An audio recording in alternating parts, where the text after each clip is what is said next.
Mesdames et messieurs, bonsoir. C'est un baromètre important de la situation de la gouvernance sur le continent africain. L'indice Mo Ibrahim est un instrument incontournable qui apprécie et contrôle les efforts des gouvernements africains sur les plans politiques, économiques et sociaux. La publication de ce rapport, version 2020, a eu lieu ce lundi 16 novembre et ce rapport fait l'actualité économique de cette semaine.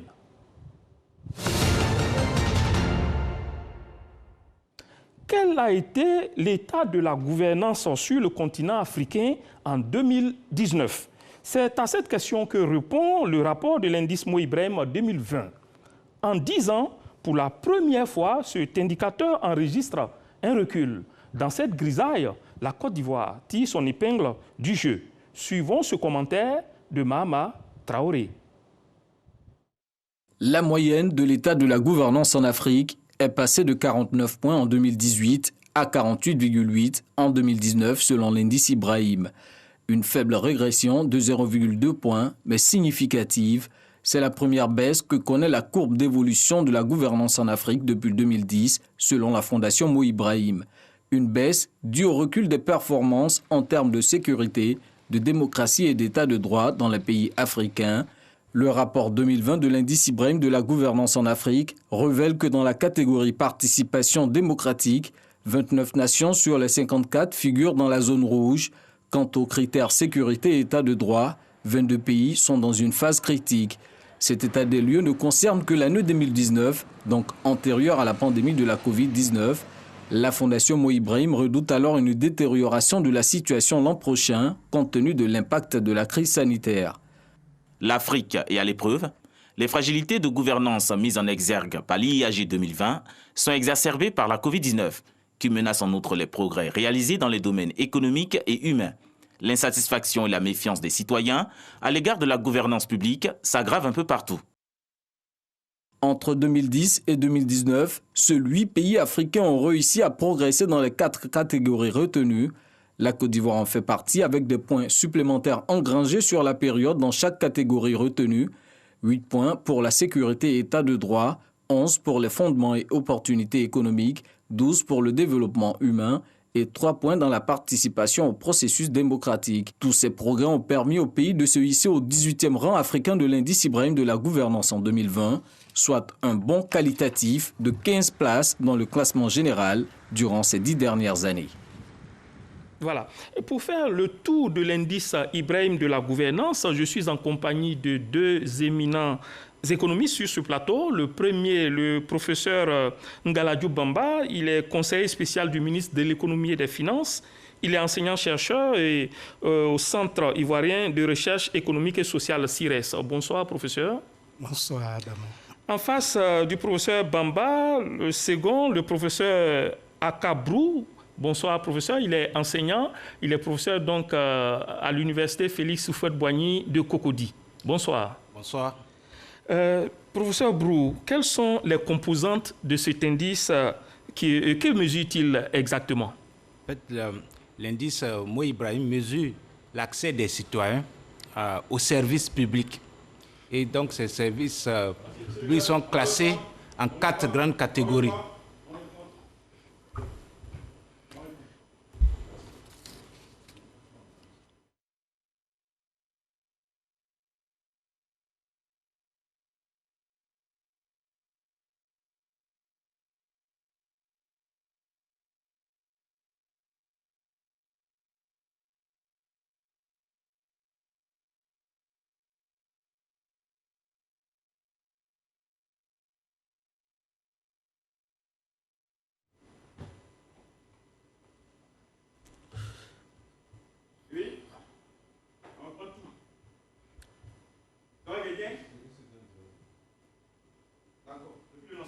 Depuis l'intro. Ah non, c'est trop là. Vous ne pouvez pas... Mais si on doit reprendre ça comme ça, ça ne sera pas bien. Si l'autre est bon, il faut couper simplement au montage. Hein? C'est l'intro, oui, à partir où c'est pas... Le câble, attends, le câble. Merci.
Mesdames et messieurs, bonsoir. C'est un baromètre important de la situation de la gouvernance sur le continent africain.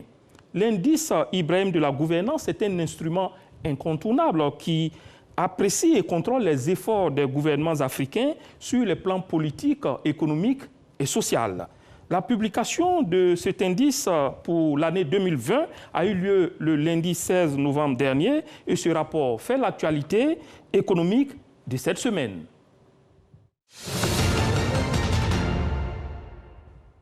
Quel est l'état de la gouvernance sur le continent africain en 2019? C'est exactement à cette question que répond le rapport de l'indice Ibrahim 2020. En 10 ans, pour la première fois, cet indicateur enregistre un recul. Dans cette grisaille, la Côte d'Ivoire tire son épingle du jeu. Suivons ce commentaire de Mahama Traoré. La moyenne de l'état de la gouvernance en Afrique est passée de 49 points en 2018 à 48,8 en 2019 selon l'indice Ibrahim. Une faible régression de 0,2 points, mais significative. C'est la première baisse que connaît la courbe d'évolution de la gouvernance en Afrique depuis 2010, selon la Fondation Mo Ibrahim. Une baisse due au recul des performances en termes de sécurité, de démocratie et d'état de droit dans les pays africains. Le rapport 2020 de l'indice Ibrahim de la gouvernance en Afrique révèle que dans la catégorie participation démocratique, 29 nations sur les 54 figurent dans la zone rouge. Quant aux critères sécurité et état de droit, 22 pays sont dans une phase critique. Cet état des lieux ne concerne que l'année 2019, donc antérieure à la pandémie de la Covid-19. La Fondation Mo Ibrahim redoute alors une détérioration de la situation l'an prochain, compte tenu de l'impact de la crise sanitaire. L'Afrique est à l'épreuve. Les fragilités de gouvernance mises en exergue par l'IAG 2020 sont exacerbées par la Covid-19, qui menace en outre les progrès réalisés dans les domaines économiques et humains. L'insatisfaction et la méfiance des citoyens à l'égard de la gouvernance publique s'aggravent un peu partout. Entre 2010 et 2019, seuls 8 pays africains ont réussi à progresser dans les 4 catégories retenues. La Côte d'Ivoire en fait partie avec des points supplémentaires engrangés sur la période dans chaque catégorie retenue. 8 points pour la sécurité et état de droit, 11 pour les fondements et opportunités économiques, 12 pour le développement humain et 3 points dans la participation au processus démocratique. Tous ces progrès ont permis au pays de se hisser au 18e rang africain de l'indice Ibrahim de la gouvernance en 2020, soit un bond qualitatif de 15 places dans le classement général durant ces 10 dernières années. Alors, pour faire le tour sur l'indice Ibrahim de la gouvernance, je suis en compagnie de 2 éminents économistes sur ce plateau. Le premier, le professeur Ngaladio Bamba, il est conseiller spécial du ministre de l'Économie et des Finances, enseignant et chercheur au Centre ivoirien de recherche économique et sociale, CIRES. Bonsoir, professeur. Bonsoir, Adam. En face du professeur Bamba, le second, donc, le professeur Brou Aka, il est enseignant à l'université Félix Houphouët-Boigny de Cocody. Bonsoir, professeur. Bonsoir, monsieur Kouné. Monsieur Brou, quelles sont les composantes de cet indice et que mesure-t-il exactement? L'indice Mo Ibrahim mesure l'accès des citoyens aux biens et services publics fournis par tout gouvernement à ses citoyens. Et donc, ces biens et services publics sont classés en 4 grandes catégories, à savoir la sécurité et l'état de droit, la participation, les droits humains, l'inclusion, la 2e catégorie. La 3e catégorie, les fondements pour les opportunités économiques et la dernière catégorie, le développement humain. Il faut noter que chaque catégorie a des sous-catégories qui, à leur tour, ont des sous-catégories. Ça veut dire qu'on a des indicateurs. Bien sûr, des indicateurs à partir desquels, oui, des indicateurs qui sont notés et ces indicateurs permettent de construire d'autres indicateurs un peu plus élevés. Donc, on agrège, on donne des notes, on fait la moyenne de ces notes-là. Professeur Bamba, je voudrais qu'on s'intéresse à la fiabilité de cet instrument. Quelle est la méthodologie appliquée pour définir cet indice? Pour le définir, comme le professeur Aka l'indiquait tantôt, techniquement, nous appelons ça souvent un indice composite, c'est-à-dire, là, dans le cas d'espèces, il est calculé pour les 54 pays africains. Et sur les 10 dernières années, donc depuis 2010 à 2019. Bon, il comprend fondamentalement près de 237 variables. Donc, on va mesurer sur 237 sous-indicateurs en quelque sorte, qu'on va essayer de suivre leur évolution. Ensuite, ces données ont été retraitées pour faire des moyennes pondérées, pour ramener tout ça à finalement 79 indicateurs qui sont, sur lesquels le classement va se faire. Donc, regroupés, comme il a indiqué, en 4 grandes catégories.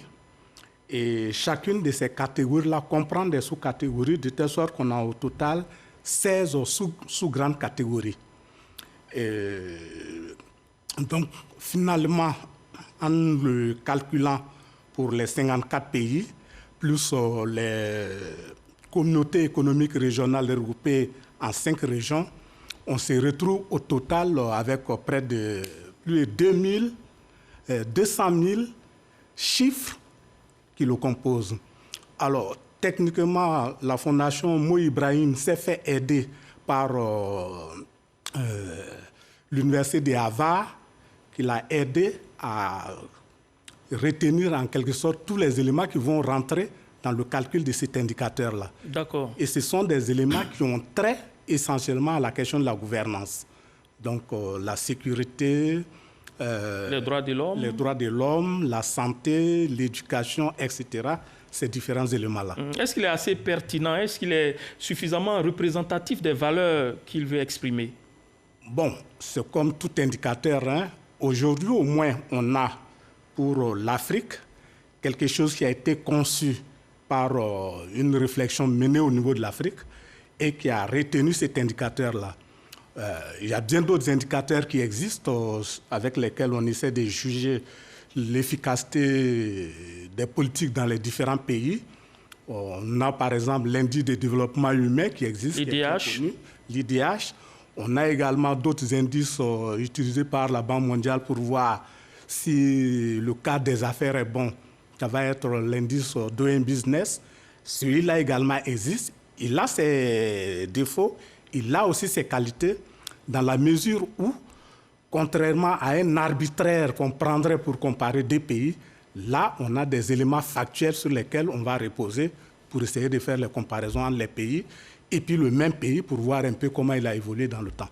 Oui. Donc, il a cet aspect positif-là. D'accord.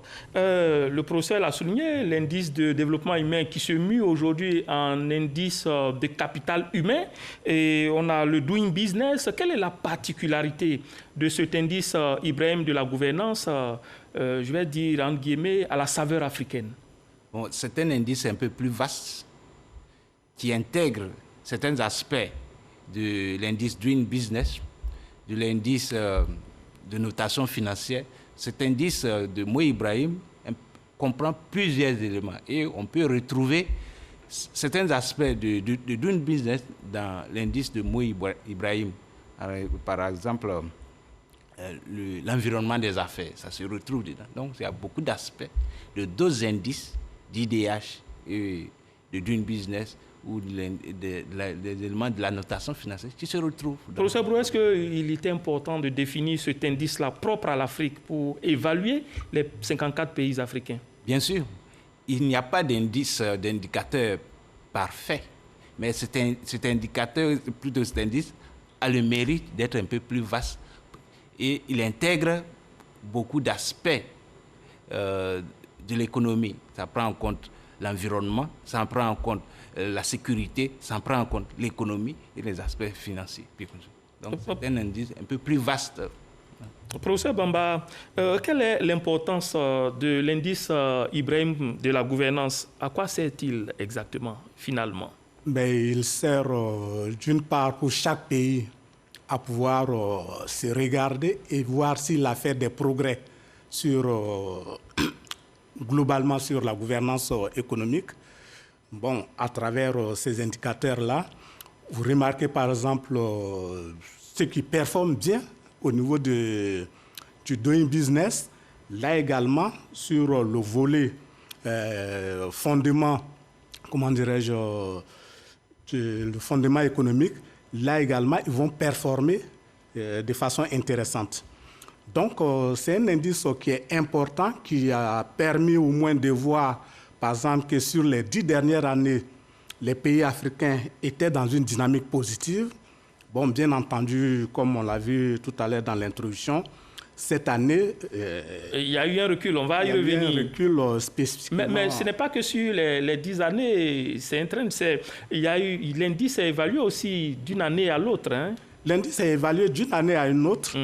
Et pour chaque pays, si vous prenez ça individuellement, chaque pays peut regarder est-ce que sur son indice, il fait des progrès. S'il fait des progrès, est-ce que ces progrès-là sont suffisants pour lui permettre de gagner de meilleurs rangs par rapport aux autres? Parce que vous progressez, mais les autres progressent également. Est-ce que vous progressez plus que les autres? Tout ça, ça vous permet de savoir. Et puis, si vous n'avez pas progressé, quels sont les domaines dans lesquels vous avez énormément de faiblesses? Ça vous permet de les repérer et à vous maintenant donc, de pouvoir prendre les dispositions pour faire mieux l'année suivante. Donc, malgré ce qu'on peut lui reprocher, il est très utile et il permet aujourd'hui à l'Afrique d'avoir un indicateur qui lui est propre sur lequel tous nos gouvernants sont aujourd'hui attentifs. Vous voulez dire que c'est un indice qui est un instrument de développement? C'est un indice qui contribue au développement parce que si vous constatez par exemple qu'au niveau du développement humain, que dans votre pays, vous ne faites pas de très très bonnes performances, vous allez devoir prendre des mesures pour améliorer ces côtés-là.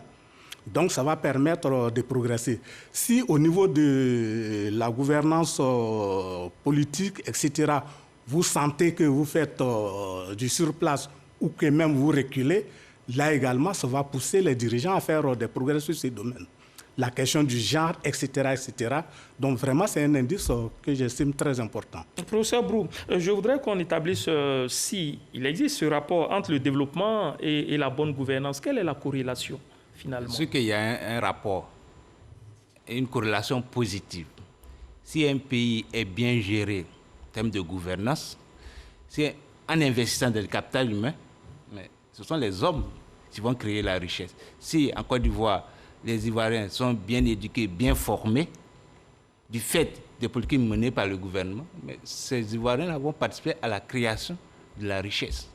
S'il y a la sécurité, ça favorise l'investissement. S'il y a également les deniers publics sont bien gérés, mais ça peut, tous ces facteurs-là combinés permettent de stimuler la croissance économique via l'investissement privé, l'investissement étranger. Donc, il y a une corrélation étroite entre la bonne gouvernance et le développement. Quand on regarde dans les pays du monde, les pays développés sont les pays qui ont des institutions fortes, qui sont bien gérés. Les pays africains sont derrière. Donc, nous avons beaucoup d'efforts à faire dans ce domaine-là. Alors, on verra donc par la suite qu'est-ce qu'il faut faire justement pour que ces pays se retrouvent dans l'autre camp. L'Afrique en matière de gouvernance, selon l'indice Ibrahim de la gouvernance, a perdu 0,2 points pour la première fois en 10 ans. Quelles sont les raisons, professeur Bamba? Les raisons, bon, quand on regarde l'indice aujourd'hui, là où les faiblesses ont été patentes et qui ont provoqué ces reculs-là, c'est essentiellement au niveau de la participation, des droits et de l'inclusion. Sur ces domaines-là, on voit que globalement, l'Afrique a perdu 0,4 points. Donc ça a impacté énormément. Et puis ensuite, également sur la question de la sécurité et l'état des droits, là également, il y a eu globalement un recul de 0,1 point. Et puis enfin, sur le développement humain également, il y a eu un recul. Alors, le seul domaine sur les 4 grands domaines que couvre cet indice-là qui s'est amélioré, c'est seulement celui des opportunités économiques. Là, ça veut dire qu'en matière d'affaires, là, l'Afrique a continué à faire des progrès, mais sur les autres éléments, il y a eu des faiblesses. C'est ce qui a provoqué ces reculs-là. Bon, ça veut dire que les faiblesses ont été plus importantes que les progrès. On note ici, par exemple, au niveau des opportunités économiques, que l'indicateur est passé de 48 51,9 à 51,9 points.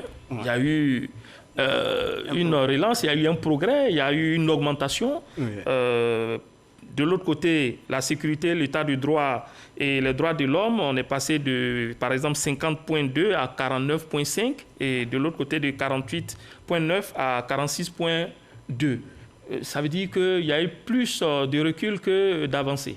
Oui, et quand vous regardez bien à l'intérieur de ces indices-là, par exemple, pour ce qui concerne la sécurité et l'état de droit, on sait que 2009 a été une année relativement difficile pour l'Afrique. On a eu beaucoup de conflits. Donc ça, naturellement, ça a impacté fortement cet indicateur-là. Et également, quand vous avez des régions en conflit, tout ce qui concerne l'éducation, la santé, etc., là également, on a vu que déjà en 2019, dans un certain nombre de pays qui sont en conflit, les écoles ont été fermées, etc. et autres. Donc c'est normal que cela se ressente à travers l'indice. Donc ce sont ces aspects-là qui ont été saisis et finalement qui au total font que l'indice a régressé. A régressé. Et justement, l'indice a régressé, mais il ne prend en compte que les réalités observées en 2019. L'indice est publié en 2020, mais ne prend en compte que les réalités de 2019. En 2020, on a constaté cette pandémie du coronavirus. Faut-il s'attendre à une autre contre-performance de la gouvernance en Afrique pour l'indice 2021? Bien sûr. La pandémie a eu des effets néfastes sur l'activité économique et sur les hommes et sur la santé économique. Donc, naturellement, en 2020, l'indice qui sera publié et qui portera sur l'économie de 2019. De 2020, en 2021, qui portera sur l'économie de 2020. 2019 va enregistrer inévitablement une régression. Bon, est-ce que vous partagez cet avis? Oui, naturellement, comme je l'expliquais tantôt, quand vous regardez les sous-composantes qu'il y a à l'intérieur et que avec l'impact de la pandémie, on sait que nos systèmes de santé ont été fortement impactés. Donc, cela va se ressentir. Déjà même, serait-ce que la peur d'attraper le Covid ont découragé les gens à aller parfois vers les centres de santé. Donc, la fréquentation, tout ça, quand on va mesurer, on va sentir que ça s'est affaibli. La même chose sur l'éducation. Les écoles ont été fermées pendant longtemps dans beaucoup de pays. Donc là également, pour reprendre avec les taux d'inscription qui vont être relativement mauvais. Donc tout ça, quand on va l'intégrer, ça va impacter négativement. Oui. Il y a de fortes chances. D'accord. Mais il est possible que sur d'autres aspects, on puisse continuer à faire des... C'est justement ça la préoccupation suivante. C'est que économiquement, c'est sûr que l'impact sera visible, mais dans la bonne gestion de cette crise, est-ce que les pays ne pourraient pas avoir de meilleurs résultats sur l'indice en considérant la bonne gestion de cette crise-là? Effectivement, c'est possible qu'en matière de gouvernance, par exemple, tout ce qui concerne les finances publiques, là, on puisse sentir des améliorations parce que face à la crise, il a fallu devenir plus rigoureux en matière d'utilisation des ressources. Donc, il y a certains aspects des indicateurs qui sont calculés qu'on peut voir s'améliorer. Ça, c'est bien possible. Mais pour d'autres, on va voir l'effet négatif.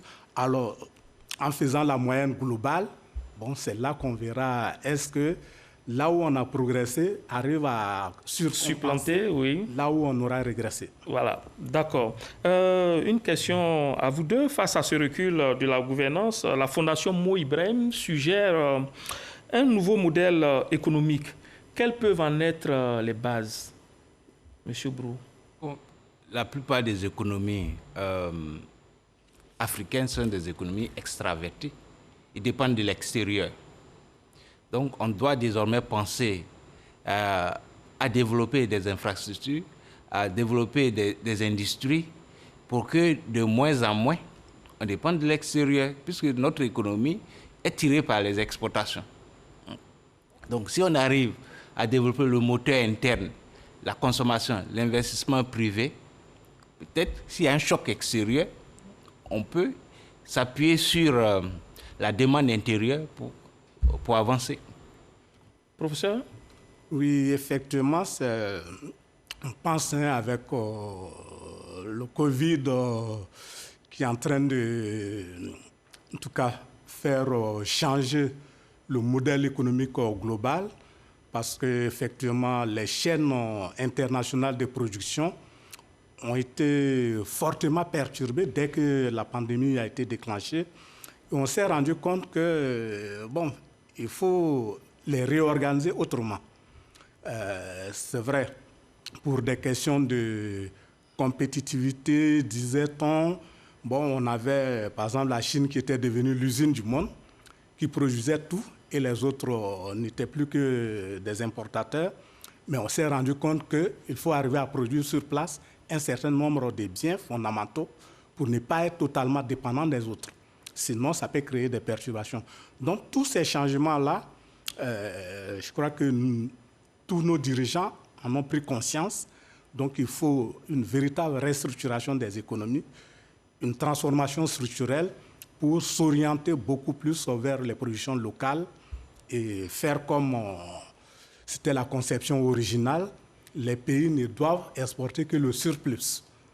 Donc, je pense qu'il va y avoir nécessairement un changement de modèle et de paradigme de développement. D'accord. L'indice intègre depuis 2018 un indicateur dénommé mesure en faveur de l'insertion économique des jeunes, mesurer donc l'existence ou non de politique pour l'insertion des jeunes. Environ 60% de la population africaine, les 60% au moins de 25 ans, la jeunesse du continent africain peut-elle être considérée comme un avantage comparatif, M. Bamba? Oui, la jeunesse, un avantage comparatif.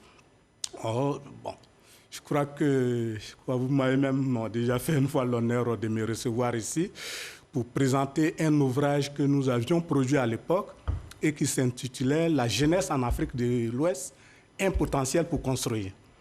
La jeunesse peut être un potentiel dans la mesure où c'est la force vive, c'est eux qui ont les forces pour pouvoir produire. Mais il faut donner à cette jeunesse-là les capacités de participer effectivement au système productif.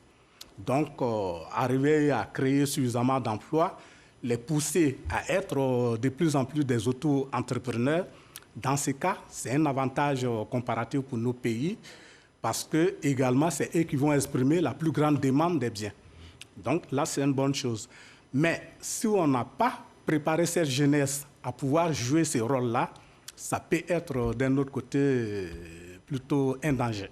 D'accord. Venons-en à la Côte d'Ivoire. Si le recul du continent est net de manière globale, selon l'indice Mo Ibrahim de la gouvernance, la Côte d'Ivoire semble consolider ses acquis en se positionnant à la 18e place contre 20 précédemment. Professeur. Oui. En tout cas, la Côte d'Ivoire a continué sur sa dynamique positive depuis l'apparition de cet indice. Et ce qui est intéressant là-dedans, c'est que, c'est vrai, on est à la 18e position aujourd'hui, mais quand vous prenez le score en tant que tel de la Côte d'Ivoire, par exemple pour 2019, qui est donc de 53,9 points, comparé par exemple à l'ensemble de notre espace sous-régional qui est la CEDEAO globalement est à 53,1 points. Donc la Côte d'Ivoire fait mieux que la moyenne de la CEDEAO. Ça, c'est intéressant à relever. Et puis comparé à l'ensemble de l'Afrique, il faut savoir que l'ensemble de l'Afrique, globalement réuni, l'indice fait 48,8. Donc là aussi, on est largement au-dessus de la moyenne de l'ensemble de l'Afrique. Et le progrès réalisé sur les 10 ans, on a gagné 15 rangs. Donc là aussi, c'est relativement intéressant. Donc, c'est dire que sur ces plans-là, en tout cas, la Côte d'Ivoire est sur une bonne dynamique. Bon, il n'y a qu'à espérer qu'avec la Covid, on puisse continuer à maintenir ces trains-là. La Côte d'Ivoire est même classée en 2e place des pays ayant réalisé le plus de progrès sur la décennie. Comment vous expliquez cette performance? Ces performances sont liées aux réformes entreprises par le gouvernement termes d'assainissement du climat des affaires, d'investissement dans l'éducation, dans la santé. On remarque que les meilleures performances de ces indices viennent du capital humain, des opportunités pour le développement. Donc, c'est des aspects importants. Et puis, la sécurité aussi. Il ne faut pas oublier qu'on a traversé une longue crise qui a perturbé l'économie ivoirienne. Donc, les efforts faits en matière de sécurité ont permis d'engranger ces places-là. Donc, c'est tous ces efforts-là, dans tous ces domaines, qui ont permis d'avoir ces résultats. Mais il y a quelques points, quelques aspects des indices où la Côte d'Ivoire a enregistré un recul. D'accord. La Côte d'Ivoire, on l'a dit, deuxième sur l'échelle des progrès Mo Ibrahim. La Côte d'Ivoire, pays le plus riche de l'Afrique de l'Ouest, récemment. Comment le pays peut-il capitaliser ces résultats en faveur de la population? Mais pour capitaliser ces résultats, c'est justement s'appuyer sur en tout cas cette analyse qui est de l'indice Mo Ibrahim qui est bien détaillée. Et puis, regardez là où on a eu des faiblesses. Comme il indiquait tantôt, il y a certains points précis sur lesquels, par exemple, on a régressé. Donc là, ça veut dire que ce sont des points sur lesquels il faut faire attention, il faut se remettre à l'ouvrage pour pouvoir améliorer. Et en exploitant cet indicateur-là de cette façon, on peut véritablement capitaliser là-dessus et continuer à faire des progrès. Bien entendu, si la gouvernance est bonne, elle va rapporter des bénéfices à l'ensemble des populations. D'accord. Quand l'Ivoirien entend tous ces résultats, toutes ces bonnes nouvelles, à quoi doit-il s'attendre? Mais l'Ivoirien lambda s'attend à ce que sa situation change, sa situation quotidienne change. Comment un Ivoirien peut voir sa situation changer? Alors, quels sont les leviers qu'il faut manipuler? Alors, celui qui ne travaillait pas et qui a eu un travail rémunéré, voit sa situation changer. Celui qui n'avait pas l'eau potable, l'électricité, et qui désormais a accès à l'eau potable, l'électricité, à une route bitumée, voit sa situation changer. C'est en investissant dans les infrastructures de base et en permettant aux jeunes d'avoir un travail pour subvenir à leurs besoins fondamentaux, c'est ça qui peut permettre à l'Ivoirien de voir sa situation changer. Si depuis 2010, vous êtes toujours au chômage, mais tous ces chiffres-là ne vous disent rien. Comment faire pour que ces chiffres-là vous parlent? Bien sûr, il faut que le gouvernement continue ses efforts pour que les jeunes trouvent un travail, les former, pour qu'ils trouvent un travail. La meilleure façon de voir la situation d'une personne changer, c'est d'accéder à un emploi rémunéré, bien rémunéré. Professeur, dernière préoccupation, je vous invite à apprécier cette citation de Mo Ibrahim. L'insatisfaction et la méfiance des citoyens à l'égard de la gouvernance publique s'aggravent un peu partout. Fin de citation. À quoi est due cette méfiance?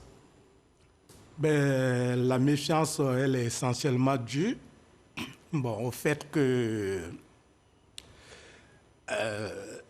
les populations ont besoin de ressentir effectivement les effets des politiques qui sont menées. Et cela n'est pas toujours évident. Dans la mesure où, pour les populations, quand on dit par exemple que la Côte d'Ivoire a fait des progrès, les gens plus s'attendent à voir ça dans leur quotidien. Oui. Et or, des éléments sur lesquels on joue ne sont pas toujours évidents à cerner. Quand vous prenez par exemple l'éducation, les progrès qui sont réalisés vont se ressentir beaucoup plus tard. Puisque quelqu'un que vous formez, si vous avez amélioré le taux de scolarisation au primaire, c'est dans 15 ans que vous allez vraiment sentir les effets avec la main-d'œuvre qualifiée qui a été formée. Donc, ça met du temps avant de pouvoir se manifester concrètement. Et vous avez beaucoup d'éléments comme ça qui font que très souvent, malgré les bonnes nouvelles, parfois, Les gens ont l'impression que ce n'est pas le cas, mais il faut généralement regarder sur une génération. D'ailleurs, mais quand vous regardez globalement la plupart des indicateurs, ils ne font pas des bons extraordinaires d'une année à une autre. La tendance est légère, mais il y a des progrès légers qui se font. Ça veut dire que c'est un travail de longue haleine et qu'il faut arriver à avoir des politiques régulières et continues sur une période suffisamment longue pour que vraiment tout le monde puisse commencer à ressentir les effets. Par exemple, en Côte d'Ivoire, dans le domaine des infrastructures, il a fallu des efforts continus pour qu'aujourd'hui on commence à voir que ça a un impact. La même chose pour ce qui concerne l'électrification. Il a fallu des efforts continus sur plusieurs années. Aujourd'hui, on a le taux d'électrification qui est suffisamment important, dont tout le monde commence à ressentir les effets. Sur la question de l'eau, on a vu également depuis un certain temps, mais là également, il faut un travail continu sur une période relativement longue avant que les effets ne soient vraiment totaux pour que la confiance puisse être établie entre les populations et les décideurs. Sinon, ce n'est pas en matière de politique économique, ce n'est pas vraiment une génération spontanée. Professeur Akabrou, pour terminer totalement, est-ce qu'on peut dire que la Côte d'Ivoire est sur la bonne voie? Bien sûr, la Côte d'Ivoire est sur la bonne voie. Mais il faut continuer les efforts, poursuivre, consolider les acquis, corriger ce qu'il y a à corriger en termes du droit, comment on appelle ça, de la sécurité, de l'état de droit et de l'inclusion. Il y a des faiblesses, hein, on l'a souligné tout à l'heure. Donc, le gouvernement doit tout de suite s'atteler à corriger ce qui ne va pas pour que la bonne nouvelle soit partagée par tout le monde. Merci à vous. Mesdames et messieurs, c'est la fin de cette émission. Merci de nous avoir suivis, d'avoir suivi ce décryptage de l'indice de gouvernance Mo Ibrahim 2020. Les professeurs Ngaladio Bamba et Akabrou étaient nos invités pour la tâche. Merci à vous. Restez sur la chaîne qui rassemble et que Dieu garde la Côte d'Ivoire.